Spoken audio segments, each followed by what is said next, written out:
बिस्मिल्लाहिर्रहमानिर्रहीम, अस्सलाम वालेकुम नाज़रीन। मैं हूं हसनैन अमान और आप देख रहे हैं मेरा यूट्यूब चैनल। नाज़रीन, आज सेनेट का इंतखाबात था और बहुत बड़ा मार्का था, जिसमें सेनेट की जनरल नशिस्त पर सैयद यूसुफ रज़ा गिलानी और उनके मद्दे मुकाबिल पाकिस्तान तहरीक इंसाफ के अब्दुल हफीज़ शेख थे। सैयद यूसुफ रज़ा गिलानी ने 169 वोट हासिल किए, जबकि अब्दुल हफीज़ शेख ने 164 वोट हासिल किए और सैयद यूसुफ रज़ा गिलानी ने 5 वोटों की बढ़तरी से सेनेट का इंतखाबात जीत लिया।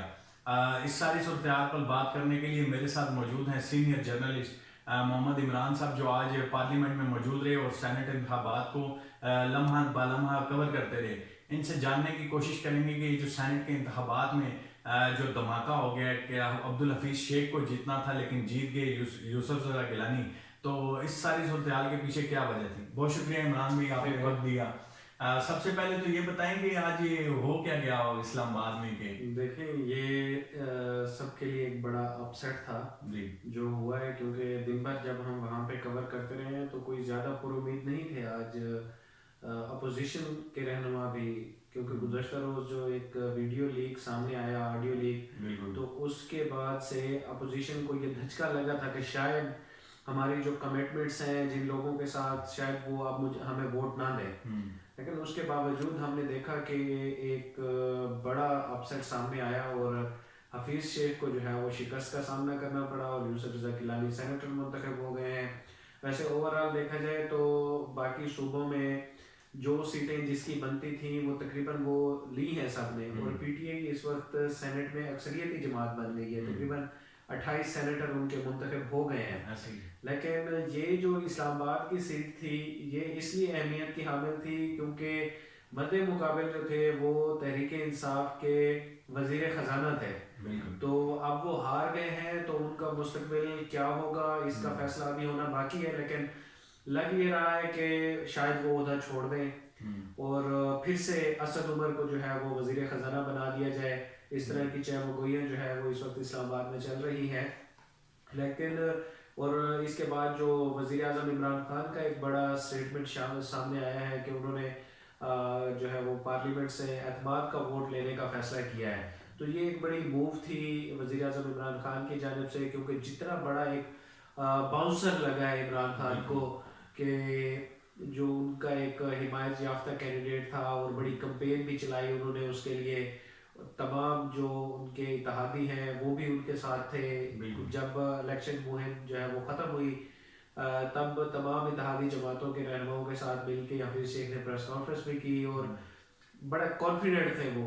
लेकिन आज हमने देखा कि वो 5 वोटों से शिकस्त खा गए। इमरान भी आपने आज पूरा दिन सेनेट के इंतखाबात को लम्हा बलम्हा कवर किया, आपको क्या लगता है कि जो हुकूमत के जो अपने उनके एमएनएज थे, क्या उन्होंने गद्दारी की अपनी पार्टी के साथ।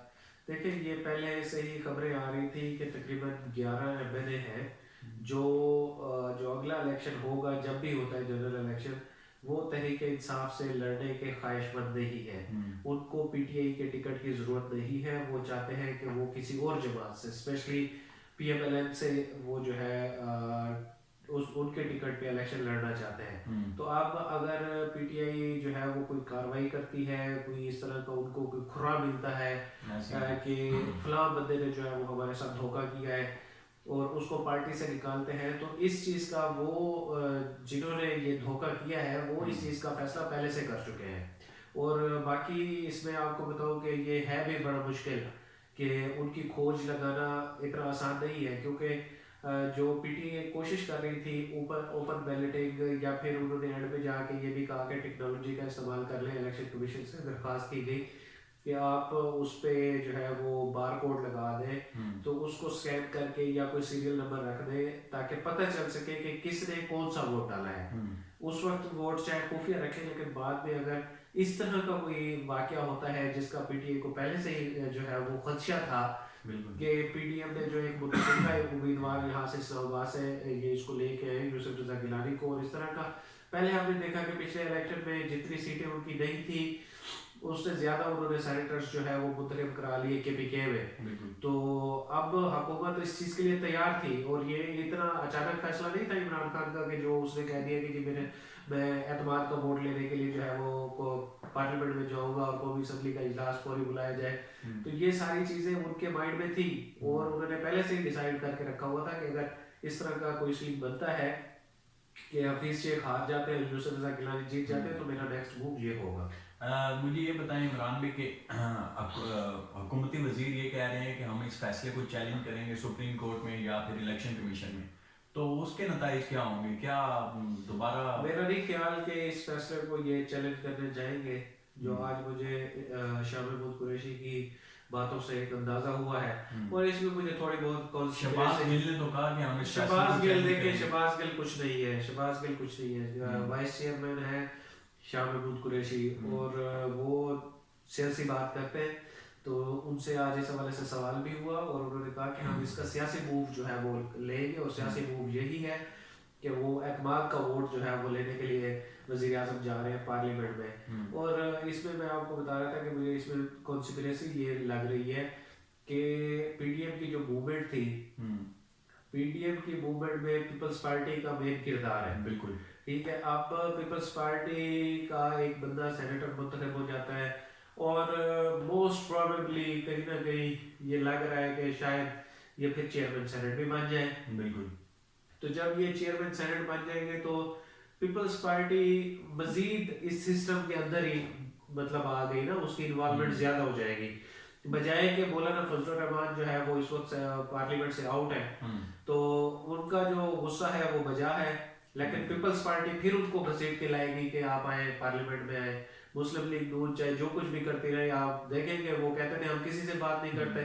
तो फिर ये पंजाब में क्या किया उन्होंने, टोटल सीट एडजस्टमेंट करके उन्होंने जो है ना वहाँ पे तो इलेक्शन ही नहीं हुआ, तो पीपल्स पार्टी ने यहाँ से गेन कर लिया, मौलाना फजलुर रहमान के पास क्या बचा, कुछ भी नहीं। तो ये पीपल्स पार्टी जो है वो उसके लिए भी एक उसको थोड़ा कंपनसेट किया गया है, ठंडा किया गया है, चले भैया आप सिस्टम है, आपको मजीद हिस्सा मिल गया, ये वो ये सारी चीजें जो है ना इसमें थोड़ा बहुत मुझे लग रहा है कि ये कोई प्लान है। अब अगर वज़ीर आज़म ऐवान से एतमाद का वोट लेंगे तो उसके बाद क्या वज़ीर आज़म अगर एतमाद का वोट हासिल नहीं कर पाते तो क्या असम्बलियों को तहलील करेंगे? फिर यही ऑप्शन, फिर तो उनके पास शायद ये इख्तियार भी ना रहे कि वो तहलील करें। फिर ये होगा कि उनकी जमात से कोई और जो है वो सामने आ जाए, जैसे पहले बातें होती थी कि इमरान खान माइनस हो जाएगा और शाह महमूद कुरैशी वज़ीर आज़म बन जाएंगे, लेकिन ऐसा कोई मुझे नहीं लगता कि इस तरह का कोई सीन बनेगा। इमरान खान की जो दूसरी कैंडिडेट थी वो आप देखें कि उसको 174 वोट मिले हैं, और 172 चाहिए होते हैं जो है वो अददी अक्सरियत बरकरार रखने के लिए। तो 2 वोट अभी भी जो उनकी पीटीआई की दूसरी कैंडिडेट थी इस्लामाबाद से उसको मिले हैं। तो वज़ीर आज़म इसलिए कॉन्फिडेंट है, और ये बड़ा बोल्ड स्टेप है इमरान खान का, इस तरह से होता नहीं है। अभी अपोजिशन ने कहना था कि जी इस्तीफा दो, हम आपके तरीके तो एतमाद लेके आएंगे, और इमरान खान ने पहले ही वो मूवमेंट को जो है वो खुद ही पेश करके, और अब अपोजिशन के पास फिर तनकीद के लिए कुछ नहीं बचेगा। जो वीडियो सामने आई उसके बाद एक बड़ा मॉरल ग्राउंड जो है वो गिलानी साहब के लिए बड़ा डाउन चला गया। सब देख रहे थे गिलानी साहब को एक मॉरली अप हाई, लेकिन वो वीडियोस आई तो वो डाउन हो गए। अब इमरान खान का कद काट उसमें से भी बड़ा है, और फिर आज जो उन्होंने ये फैसला किया है धचका है, बहुत बड़ा धचका है कि उनका कैंडिडेट हार गया है। लेकिन जैसे ही उन्होंने एक फौरी फैसला किया है ना, अगर आप जल्द फैसला करते हैं और टाइमली फैसला करते हो तो वो आपको इस तरह से बेनिफिट कर जाता है। अब अगर ये फैसला ना आया होता तो अभी तक आप देखते कि टीवी पे इधर उधर ट्रांसमिशंस में वजीर आज़म ये वो अपोजिशन अपनी वो बयानियां लेके चल रही होती, लेकिन अब वो सारी चीज को काउंटर हो गया, वो डिफ्यूज हो गया सिचुएशन। मरीम नवाज साहब ने कुछ दिन पहले एक अपने खिताब में कहा था कि हो सकता है हमें लॉन्ग मार्च की जरूरत ही ना पड़ी। तो अब आप क्या समझते हैं यूसुफ रजा गिलानी की जीत के बाद क्या अपोजिशन लॉन्ग मार्च करेगी या फिर? देखिए वो पीपल्स पार्टी का तो बयान रहा है कि ये लॉन्ग मार्च हम जो है वो ना करें और हम तहरीक अदम एतमाद लेके आए। अब वो अदम एतमाद होने वाली है। ये अभी भी जियो न्यूज़ पे जो टिकर्स चल रहे हैं कि वो जो इनके तर्जुमान हैं पीडीएम के ये इफ्तिखार साहब एएनपी वाले, वो कह रहे हैं कि शायद हमें लॉन्ग मार्च की जरूरत ना पड़े। तो अब बड़ी दिलचस्प गेम होने वाली है, हम तो भी आप देख क्या रहे हैं। आप क्या देख रहे हैं कि लॉन्ग मार्च होगा या नहीं? लॉन्ग मार्च करेंगे ये, क्योंकि मौलाना फजलुर रहमान इनको नहीं टिकने देंगे, चाहे वो 10 दिन का हो 5 दिन का हो, लेकिन लॉन्ग मार्च शायद थोड़ा फिर आगे हो जाए, लेकिन लॉन्ग मार्च करेंगे सही है, क्योंकि ये इनके लिए पहले भी एक बड़ा मसला बन गया था। फिर बड़े अरसे बाद इन्होंने जब ये ऑल पार्टीज कॉन्फ्रेंस बुलाई और फिर ये पीडीएम का आगाज हुआ, तो इसलिए ये करना करेंगे ये। बहुत बहुत शुक्रिया इमरान भाई, आपने वक्त दिया। नाजरीन, आपने सुनी गुफ्तगू। इमरान भाई ने आज लम्हा बलम्हा सेनेट के इंतखाबात को कवर किया। अब देखना यह है कि आने वाले दिनों में तरीके अदम एतमाद आएगी या इमरान खान साहब खुद अपनी असम्बलियों को तहलील कर देंगे। और लॉन्ग मार्च को देखना है कि लॉन्ग मार्च क्या होगा या नहीं होगा। इस सारी सूरत पर आने वाले दिनों में भी आपको आगाह करते रहेंगे। तब तक के लिए मुझे इजाज़त दीजिए। अल्लाह हाफ़िज़।